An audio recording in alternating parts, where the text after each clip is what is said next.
एक दिन एक ग्वाला अपनी गाय को तालाब पर नहला रहा था।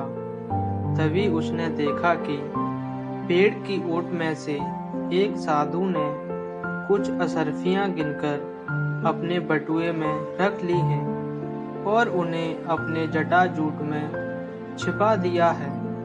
यह देखकर ग्वाले ने एक योजना बनाई। उसने साधु के पास जाकर उन्हें प्रणाम करके कहा, बाबा, आज शाम आप मेरे घर पर पधारिए। अब तक मुझे कोई सच्चा गुरु नहीं मिला।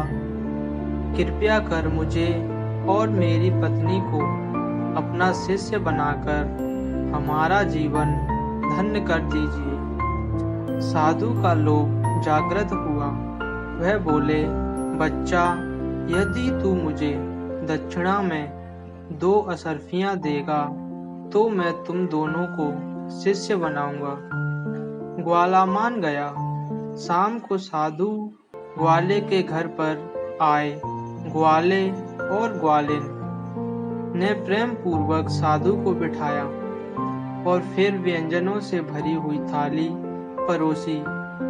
भोजन के बाद साधु ने विश्राम किया। जब साधु के जाने का समय हुआ तो उसने दक्षिणा मांगी। ग्वाले ने अपनी पत्नी को संदूक की चाबी देकर कहा कि संदूक में असरफियां रखी हैं, उनमें से 2 गुरुजी को दे दो।